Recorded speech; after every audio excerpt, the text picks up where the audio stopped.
Assalamualaikum warahmatullahi wabarakatuh. Bismillahirrahmanirrahim. Saya Rusmiati, Kepala SMA Negeri 1 Bojong Soang, mau melaporkan IKI bulan Oktober tahun 2022. Dengan judul merancang kegiatan sekolah berdasarkan rapor pendidikan.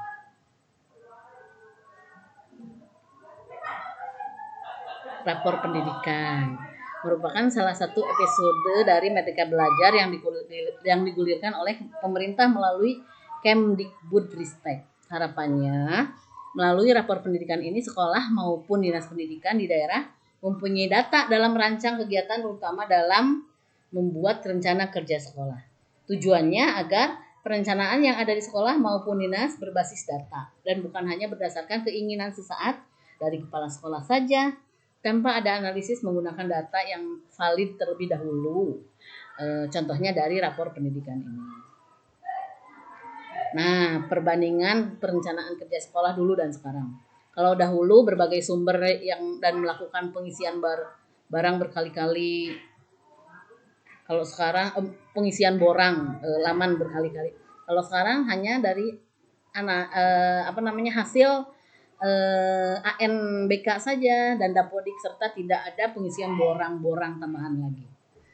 Ya, kalau dulu hasilnya evaluasi yang beragam, kalau sekarang evaluasinya hanya satu.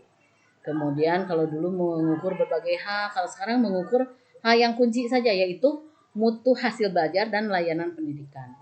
Kemudian kalau dulu perencanaan hanya sebatas pemenuhan dokumen administrasi, kalau sekarang proses perencanaan sebagai kegiatan bermakna yang berorientasi pada peningkatan mutu pendidikan. Apakah rapor pendidikan itu adalah platform yang menyediakan data laporan? Hasil evaluasi ya salah satunya hasil dari ANBK.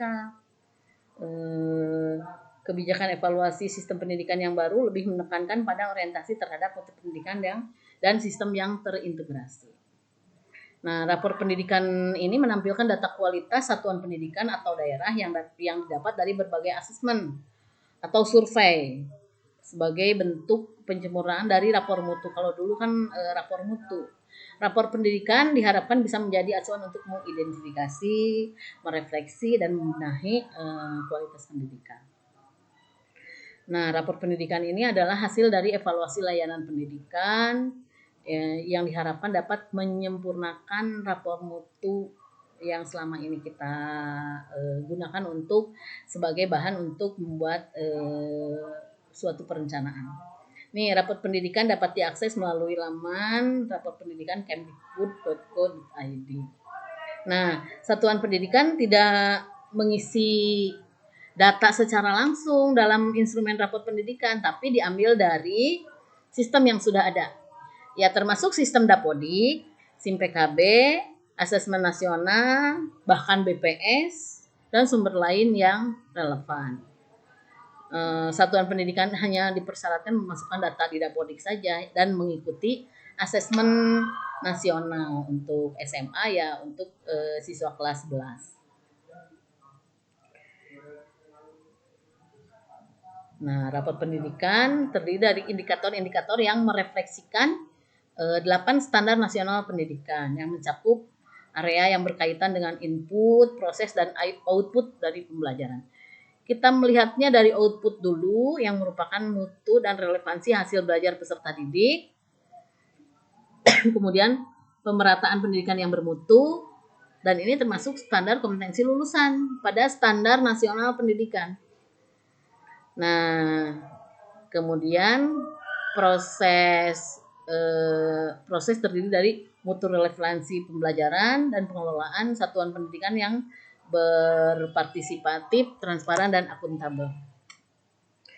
Jadi standar kompetensi lulusan sebagai output dari suatu proses pembelajaran berada di daerah sini. Kemudian di prosesnya ada standar isi, standar proses, standar penilaian, dan standar pengelolaan.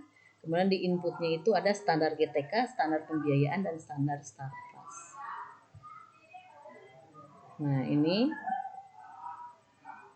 Jadi inputnya kualitas sumber daya manusia dan sekolah, kompetensi dan kinerja PTK, pengelolaan sekolah yang partisipatif, dan prosesnya tentu saja di kualitas proses belajar siswa, dan outputnya adalah kualitas capaian pembelajaran siswa.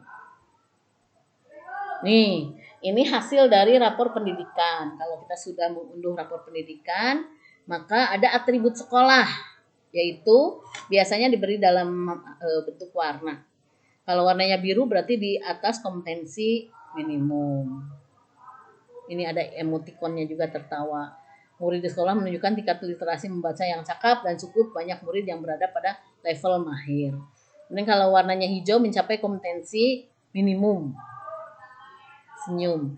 Sebagian besar murid telah mencapai batas kompetensi minimum untuk literasi membaca, namun perlu upaya ya. Ini kalau dalam hal literasi. Kemudian kalau warnanya kuning di bawah kompetensi minimum, kurang dari 50% murid mencapai kompetensi minimum. Nah, kalau yang warnanya merah jauh di bawah kompetensi minimum. Ini juga bisa dilihat dari rentang nilai. Kalau yang biru itu 2,1 sampai 3. Yang hijau 1,8 sampai 2. Yang kuning 1,4 sampai 1,79. Yang merah 1,00 sampai dengan 1,39. Nah, ini rapor pendidikan di SMA Negeri 1 Bojongsoang. Nih, kemampuan literasinya warnanya hijau, berarti mencapai kompetensi minimum. Kemudian kemampuan numerasinya warnanya kuning, berarti di bawah kompetensi minimum. Kalau dilihat dari nilai ini 1,88, ini 1,69.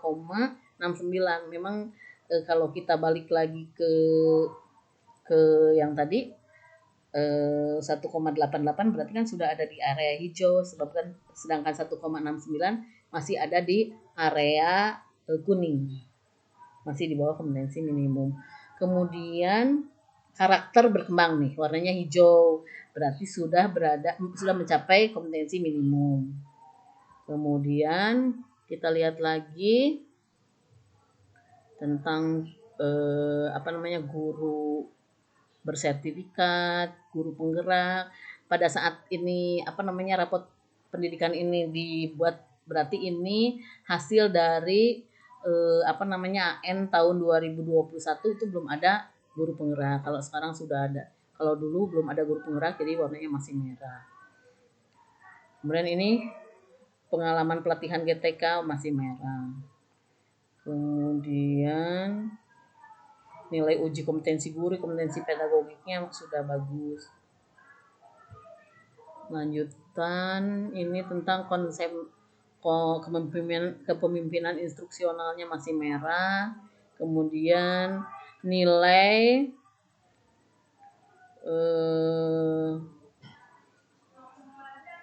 ini masih sudah hijau. Kemudian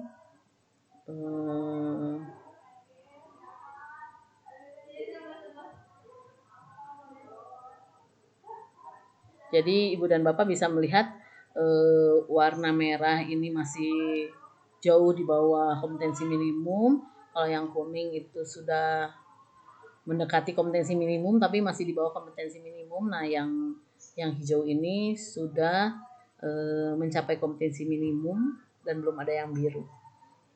Nah, setelah kita membaca rapot pendidikan itu, nah, kita mulai mengidentifikasi apa yang harus kita kerjakan, apa yang harus kita tuangkan di rencana kerja sekolah.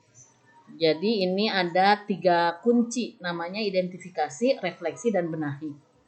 Identifikasi, mengunduh data tentu saja, kemudian menunjuk kepada daftar indikator prioritas, nanti kita lihat prioritasnya yang mana, kemudian penetapan indikator rapot mana yang menjadi masalah. Refleksi dari akar masalahnya itu diintervensi, dilakukan analisis, kemudian mencari akar masalahnya. Kemudian dibenahi, membuat program sehingga lahirlah berbagai macam kegiatan, menentukan daftar kegiatan, kemudian menetapkan barang dan jasa, menentukan anggaran, Nah, kita coba tahap perencanaan yaitu identifikasi, memilih dan menetapkan masalah, refleksi, merumuskan akar masalah, benahi, menentukan program dan kegiatan. Ini contohnya tadi dari bacaan raport pendidikan di SMA Negeri 1 Bojong Soang, akhirnya yang menjadi menu prioritas itu kemampuan numerasi. Kemudian permasalahannya peserta didik hanya memiliki pengetahuan matematika saja, parsial gitu. Makanya akar masalahnya aktivasi kognitif dalam proses pembelajaran, menciptakan iklim terbuka, memberikan instruksi panduan aktivitas yang dan interaktif. Kemudian perencanaan pembelajaran, praktik pembelajaran dan praktek asesmen di satuan pendidikan belum berorientasi pada peningkatan hasil belajar peserta didik. Itu akar masalahnya. Dari akar masalah ini dibuatlah program. Jadi kita sudah masuk ke ranah benahi, memanfaatkan platform mereka untuk meningkatkan kapasitas guru dan kepala sekolah terkait materi numerasi.